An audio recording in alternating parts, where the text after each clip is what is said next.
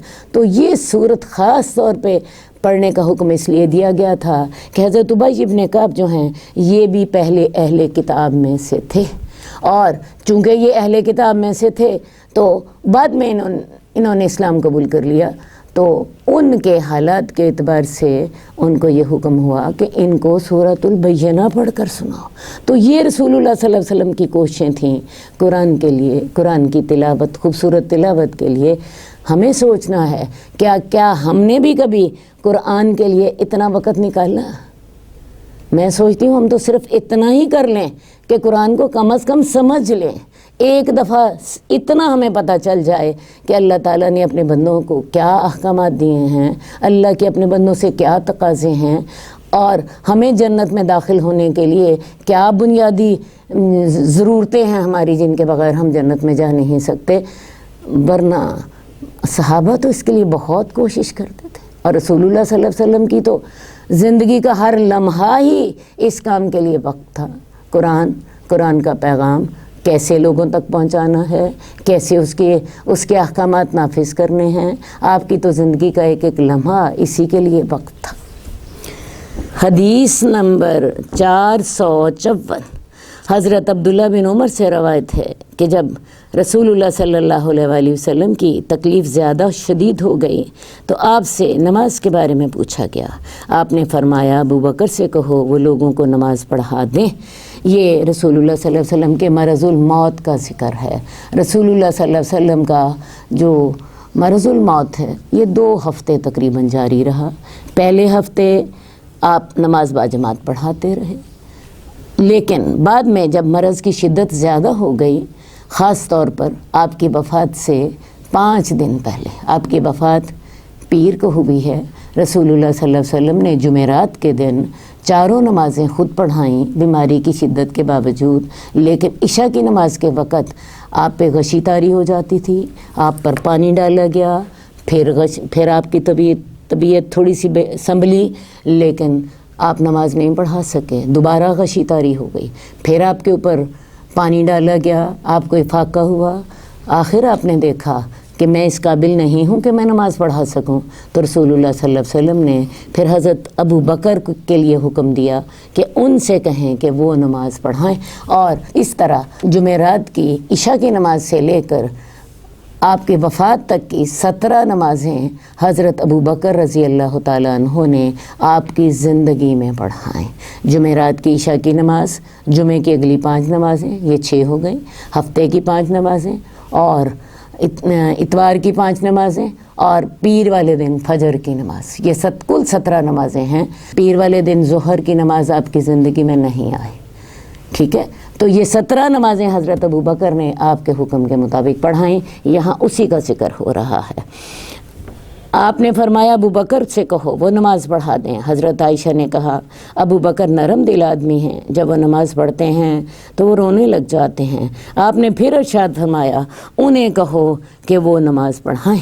ایک اور روایت میں ہے، حضرت عائشہ کہتی ہیں کہ میں نے کہا کہ ابو بکر جب آپ کی جگہ پر کھڑے ہوں گے تو وہ روئیں گے، اور وہ رونے کی وجہ سے لوگوں کو اپنی آواز نہ سنا پائیں گے. اب رسول اللہ صلی اللہ علیہ وسلم نے حکم دیا کہ حضرت ابو بکر نماز پڑھائیں. حضرت عائشہ نے آگے سے یہ والی بات کہی کہ وہ تو بہت رونے والے آدمی ہیں، وہ جب آپ کی جگہ پہ کھڑے ہوں گے تو وہ رونے کی وجہ سے قرآن پڑھ ہی نہ سکیں گے. اس لیے آپ حضرت عمر کو حکم دیں کہ حضرت عمر نماز پڑھائیں. لیکن رسول اللہ صلی اللہ علیہ وآلہ وسلم کا اصرار یہی تھا کہ حضرت ابو بکر ہی لوگوں کو نماز پڑھائیں، اور پھر حضرت ابو بکر نے ہی نماز پڑھائی. اور اسی وجہ سے رسول اللہ صلی اللہ علیہ وسلم کے وفات کے بعد حضرت عمر نے حضرت ابو بکر کے ہاتھ پر بیعت کی تھی کہ رسول اللہ صلی اللہ علیہ وسلم نے آپ کو ہمارے دین کا امام بنایا تھا، ہم آپ کو اپنا دنیا کا امیر بناتے ہیں. اور انہوں نے یہ الفاظ کہہ کر آپ کے ہاتھ پر ہاتھ رکھ کے بیعت کر لی. حضرت عمر نے حضرت ابو بکر کے ہاتھ پر ہاتھ رکھ کر بیعت کر لی، اور پھر بعد میں عام مسلمانوں نے بھی حضرت ابو بکر کے ہاتھ پر ہی بیعت کر لی. تو بتایا کیا جا رہا ہے کہ یہی جو ان کی صفت تھی کہ وہ قرآن پڑھتے تھے اور روتے تھے، اسی صفت کی وجہ سے ان کو نماز میں امام بنایا گیا، اور اسی وجہ سے ان کو پھر امیر المومنین بھی منتخب کر لیا گیا، کیونکہ ان کا تعلق اللہ سے اور اللہ کے کلام سے بہت گہرا تھا۔ حدیث نمبر 455 ابراہیم بن عبد الرحمن بن عوف رضی اللہ تعالیٰ عنہ سے روایت ہے کہ حضرت عبد الرحمن بن عوف کے پاس کھانا لایا گیا جب کہ آپ روزے سے تھے۔ حضرت عبد الرحمن بن عوف نے فرمایا مصعب بن عمیر شہید کر دیے گئے اور وہ مجھ سے بہتر تھے، ان کے کفن کے لیے صرف ایک چادر میسر آئی کہ اس سے ان کا سر ڈانپا جاتا تو ان کے پاؤں ننگے ہو جاتے، اور پاؤں ڈانپے جاتے تو سر کھلا رہ جاتا۔ عبد الرحمن بن عوف کون ہے؟ عبد الرحمن بن عوف عشرہ مبشرہ میں سے ہیں، ان 10 صحابہ میں سے ہیں جن کو دنیا میں جنت کی بشارت دے دی گئی تھی، لیکن یہ مالدار صحابہ میں سے تھے۔ مصعب بن عمیر وہ صحابی ہیں جن کو رسول اللہ صلی اللہ علیہ وآلہ وسلم نے مدینہ میں دین کی تبلیغ کے لیے بھیجا تھا۔ مصعب بن عمیر رسول اللہ صلی اللہ علیہ وآلہ وسلم کے ہم شکل تھے، اور انہوں نے اتنی جام فشانی سے مدینہ والوں کو دین کی دعوت دی کہ جب رسول اللہ صلی اللہ علیہ وسلم ہجرت کر کے وہاں گئے تو مدینہ کی بہت سی آبادی مسلمان ہو چکی تھی۔ تو حضرت مصعب بن عمیر ہی کی کوششوں سے مدینہ والے لوگ جو ہیں انہوں نے اسلام قبول کیا۔ تو مصعب بن عمیر غزوہ احد میں شہید ہو گئے تھے۔ انہیں ابن کمیہ نے اپنی تلوار ماری تھی، اور چونکہ میں نے آپ کو بتایا کہ یہ رسول اللہ صلی اللہ علیہ وسلم کے ہم شکل تھے، ابن کمیہ نے ان کو اپنی تلوار ماری اور ان کو شہید کر دیا، اور ساتھ یہ اعلان کر دیا کہ محمد نعوذ باللہ شہید کر دیے گئے۔ ٹھیک ہے، میں نے آپ کو بتایا کہ ان کی شکل رسول اللہ صلی اللہ علیہ وسلم سے ملتی تھی، بعد میں یہ ساری باتیں واضح ہو گئیں۔ بہرحال انہی کا ذکر یہاں پہ ہو رہا ہے۔ ان کو پھر غزوہ احد جہاں پر ہوا اسی کے سامنے ہی شہدائے احد کی تدفین کی گئی۔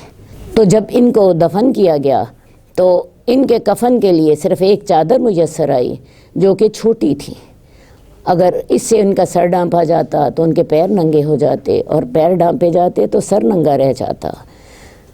پھر کیا گیا ان کے سر کو ڈانپ دیا گیا اور ان کے پاؤں پر گھاس ڈال دی گئی۔ تو اس کے بعد ہمارے لیے دنیا فراخ کر دی گئی جو تم دیکھ رہے ہو، یا یہ فرمایا کہ ہمیں دنیا اتنی عطا کر دی گئی جو کہ ظاہر ہے ہم تو ڈر رہے ہیں کہیں دنیا میں ہی ہمیں ہماری نیکیوں کا بدلہ تو نہیں دے دیا گیا۔ اور پھر عبد الرحمن بن عوف رونے لگ گئے، یہاں تک کہ کھانا بھی چھوڑ دیا۔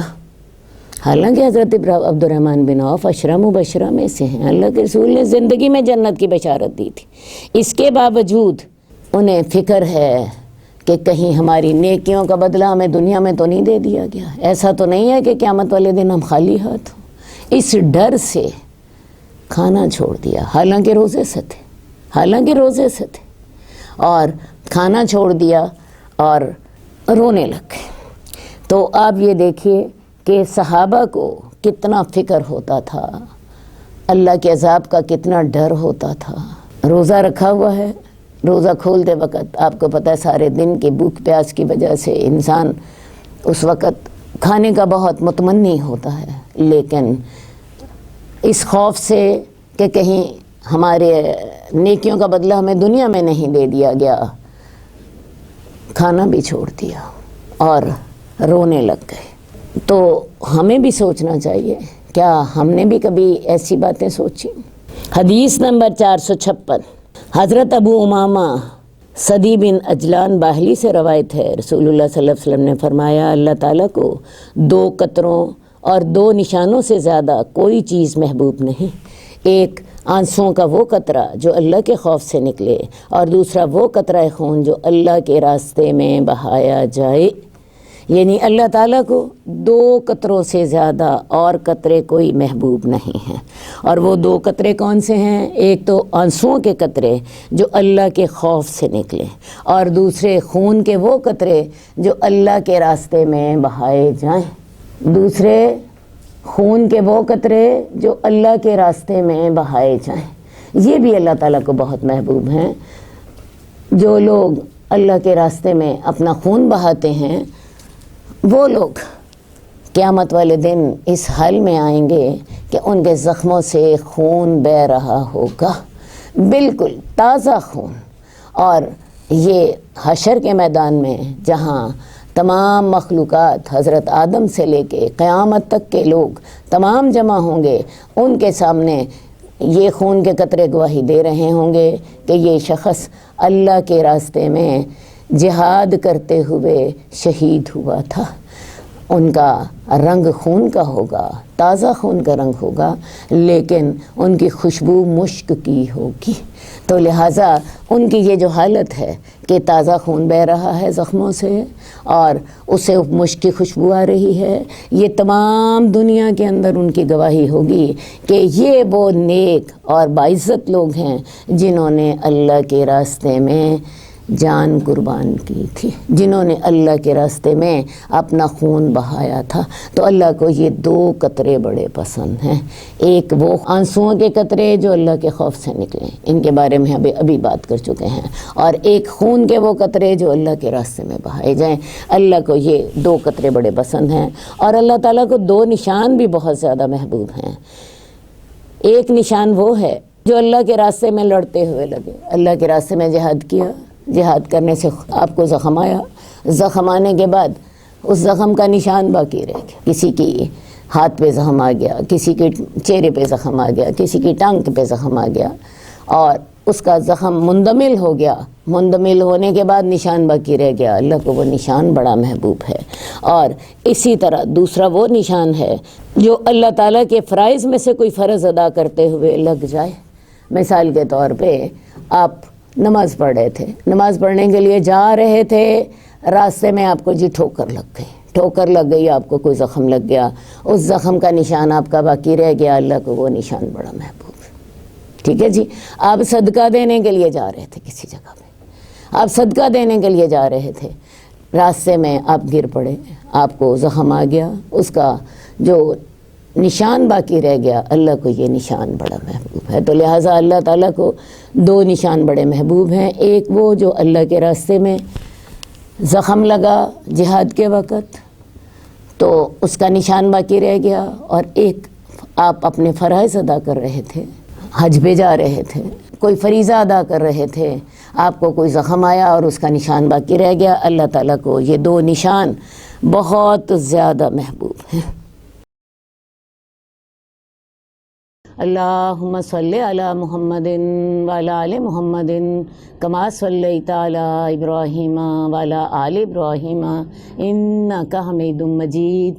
اللہم بارک علی محمد وعلی آل محمد کما بارکت علی ابراہیم وعلی آل ابراہیم انک حمید مجید۔ مولایا صلی وسلم دائما ابدا علی حبیبک خیر